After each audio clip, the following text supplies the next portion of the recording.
نحمده ونصلي على رسوله الكريم أما بعد فأعوذ بالله من الشيطان الرجيم بسم الله الرحمن الرحيم ويل للمطففين الذين إذا اكتالوا على الناس يستوفون وإذا كالوهم أو وزنوهم يخسرون ألا يظن أولئك أنهم مبعوثون ليوم عظيم يوم يقوم الناس لرب العالمين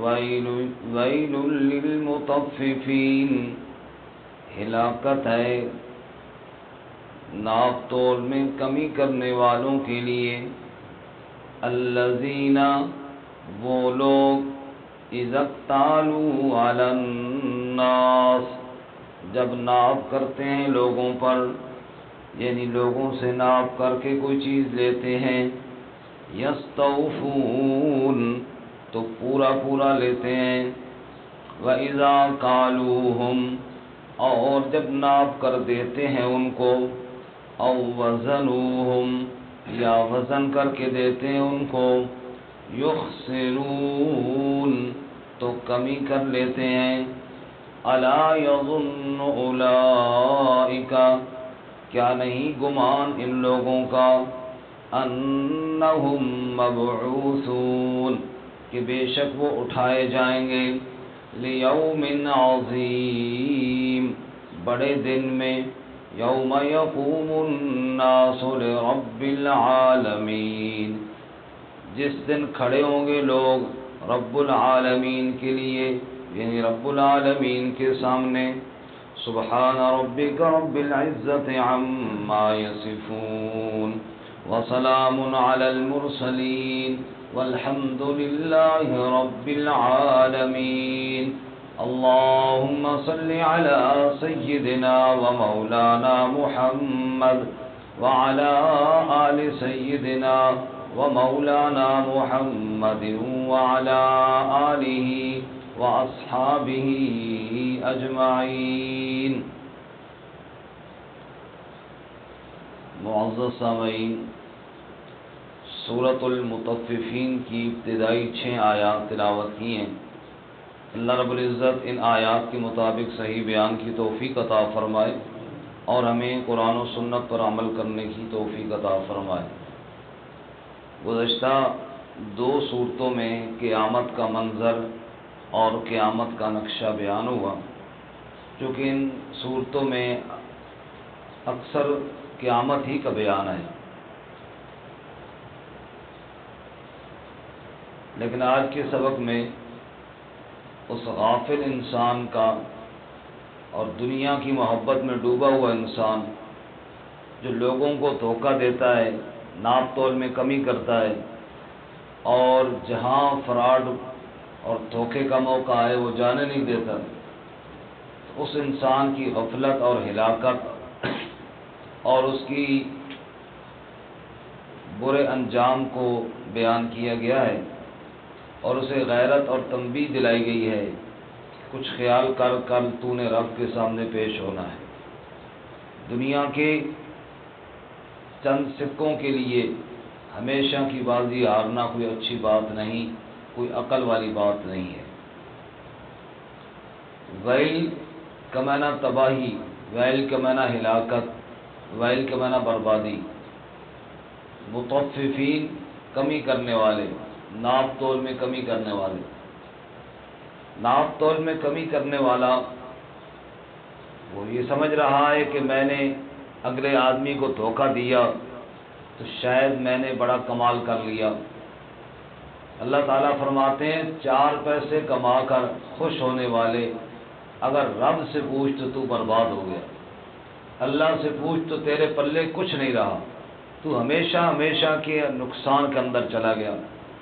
اور جیسا کہ حدیث مبارکہ میں آتا ہے، جو آدمی دھوکہ اور فراڈ اور کسی آدمی کا حق مارے گا، اس کے اس دھوکے اور فراڈ والی چیز کو جہنم کے اندر پھینکا جائے گا، اور جہنم کی گہرائی الامان والحفیظ۔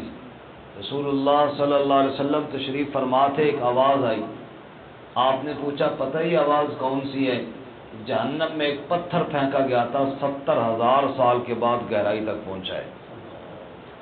تو یعنی اس کی وہ خیانت اور دھوکے کے ساتھ اس نے جو بھی کمایا، 1 روپے کمایا یا 100 روپے کمایا، وہ اس جہنم کی گہرائی میں پھینک دیا جائے گا۔ اور جہنم کا یہ گڑھا جو ہزاروں میل کی مسافت پر پھیلا ہوا ہے، سارا آگ سے بھرا ہوا ہے، جہنم ہے ہی آگ کی، تو نیچے اس سامان کو پھینک کر اوپر اس شخص کو پھینک دیا جائے گا، یہ بھی نیچے جائے گا، اور اسے کہا جائے گا کہ جا، وہ جو تو نے خیانت کی تھی نا، اس کو اٹھا کر اوپر لے آ۔ اندازہ کیجئے کہاں وہ جہنم کی گہرائی میں وہ خیانت کا مال ہوگا، اور کہاں اس کو اٹھا کے اتنی مسافت آگ کے اندر چل کے اوپر آنا ہوگا، اور کئی بار اٹھائے گا تو لڑکھڑائے گا اور گرے گا، پتہ نہیں کتنی بار گرے گا، حتیٰ کہ اگر کہیں صدیوں بعد اس کے کنارے تک اٹھا کر آ بھی جائے، اوپر فرشتے اس کو مارنے کے لیے کھڑے ہوں گے، جو اس کو مار پیٹ کر پھر نیچے گرائیں گے۔ اب بتاؤ 4 پیسے دھوکے اور فراڈ سے کمائے، فائدہ ہوا یا تباہ و برباد ہو گیا؟ ہمیشہ ہمیشہ کے لیے ہلاک ہو گیا، ہمیشہ ہمیشہ کے لیے نقصان میں چلا گیا، ہمیشہ ہمیشہ کے لیے جہنم کی آگ کا اپنے آپ کو حقدار بنا دیا اس دھوکے اور فراڈ کی وجہ سے۔ تو اللہ ہمیں دھوکے سے، فراڈ سے محفوظ فرمائے۔ وَيْلٌ لِّلْمُطَفِّفِينَ، ہلاکت ہے ناپ تول میں کمی کرنے والوں کے لیے، الَّذِينَ إِذَا اكْتَالُوا عَلَى النَّاسِ يَسْتَوْفُونَ۔ کاش کہ ہم ان باتوں پہ غور کریں اور قرآن مجید کو سمجھے کہ قرآن مجید ہمیں کن برے کاموں سے روک رہا ہے۔ اللہ تعالیٰ حفاظت فرمائے۔ ہمارے ہاں قرآن مجید کو پڑھا ہی نہیں جاتا، اور اگر پڑھا جائے تو سمجھا نہیں جاتا۔ دکان کے بھائی کاروبار صحیح نہیں چل رہا یا کوئی مسئلہ ہے، چلو تلاوت کر لو تاکہ برکت آ جائے، اور تلاوت میں سورہ مطففین پڑھ لی ہے، لیکن اس دکان میں 2 نمبر چیز بیچی جا رہی ہے، اس دکان کے اندر دھوکہ دیا جا رہا ہے، اس دکان کے اندر ابھی تلاوت سے پہلے بھی فراڈ ہوا اور ابھی بعد میں بھی ہوگا۔ اس طرف دھیان نہیں ہے کہ قرآن مجید کیا کہہ رہا ہے، اس طرف توجہ نہیں ہے۔ اگر کی بھی تو بس برکت کے لیے تلاوت کر لی، عمل کے لیے کوئی نہیں کی۔ اس میں کوئی شک نہیں کہ قرآن مجید برکت کی کتاب بھی ہے، لیکن اصل تو قرآن مجید عمل کے لیے آیا ہے۔ صرف قرآن مجید اس لیے تو اللہ نے نہیں بھیجا نا بھائی بندہ بیمار ہو جائے پڑھ لو، اور کاروبار نہ چلے تلاوت کر لو۔ قرآن مجید کے بھیجنے کا مقصد تو یہ نہیں ہے نا، قرآن مجید کے بھیجنے کا مقصد تو عمل ہے۔ کیا مقصد ہے جی؟ عمل ہے۔ اللہ ہمیں عمل کی توفیق عطا فرمائے۔ وَيْلٌ لِّلْمُطَفِّفِينَ، ہلاکت ہے کمی کرنے والوں کے لیے، تباہی بربادی ہے ناپ تول میں کمی کرنے والوں کے لیے، الَّذِينَ إِذَا اكْتَالُوا عَلَى النَّاسِ يَسْتَوْفُونَ، وہ لوگ جب لوگوں پر ناپ کرتے ہیں، یعنی لوگوں سے ناپ کر کوئی چیز لیتے ہیں تو پوری پوری لیتے ہیں۔ کپڑا لینا ہے ناپ کے، پلاٹ لینا ہے ناپ کر، جو بھی چیز لینے والی ہوتی ہے پوری پوری لیتے ہیں۔ وَإِذَا كَالُوهُمْ أَوْ وَزَنُوهُمْ يُخْسِرُونَ، اور جب ناپ کر دیتے ہیں ان کو یا وزن کر کے تول کر کے دیتے ہیں چیز، یخسرون تو کمی کر لیتے ہیں۔ معلوم ہوا یہ شخص جو تولتے ہوئے چیز میں کمی کرتا ہے، اب کتنی کمی کرے گا؟ 5 کلو تولنا ہے تو کتنی کمی؟ معمولی سی چیز ہوگی۔ یہ اس کی کمینگی کی طرف اشارہ ہے، اس کا بس نہیں چلتا، ورنہ یہ بڑی چوری بھی کرتا۔ اب یہاں تھوڑا سا اس کا چلا ہے تو چند گرام اس نے یہاں پہ گڑبڑ کر لی ہے، تو ایسے لوگوں کے لیے تباہی اور بربادی ہے۔ الا یظن اولئک انہم مبعوثون، کیا گمان نہیں ان لوگوں کا کہ بے شک وہ اٹھائے جائیں گے؟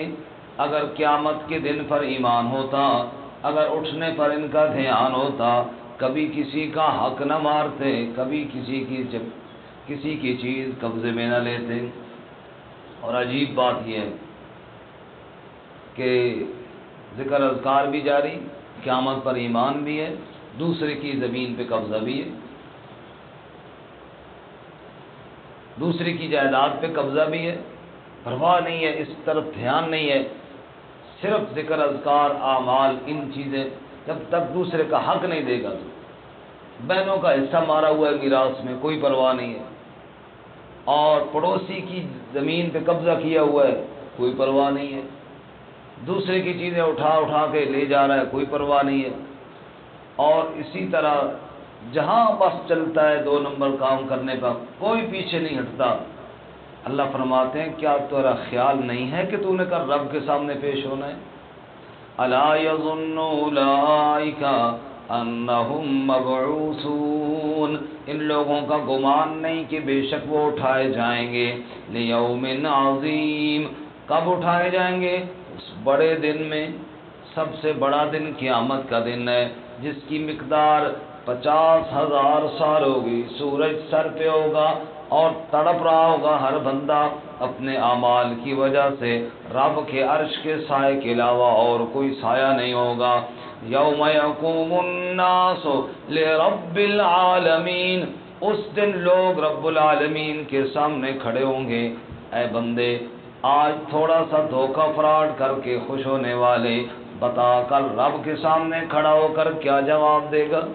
جب اللہ پوچھے گا اور اللہ کے سامنے یہ تیرا دھوکہ اور فراڈ آئے گا تو اس وقت رب کو کیا جواب دے گا؟ اللہ تعالی ہمیں اس دن کی فکر کی توفیق عطا فرمائے۔ ترجمہ دوبارہ سن۔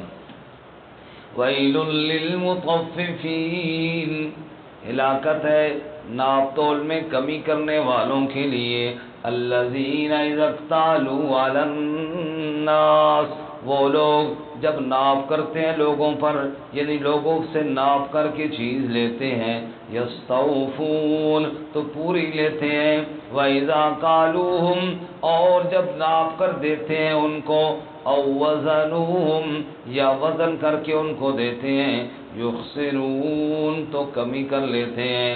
الا یظن اولئک انہم مبعوثون، کیا گمان نہیں ان لوگوں کا کہ بے شک وہ اٹھائے جائیں گے لیوم عظیم، بڑے دن میں، یوم یقوم الناس لرب العالمین، جس دن لوگ کھڑے ہوں گے رب العالمین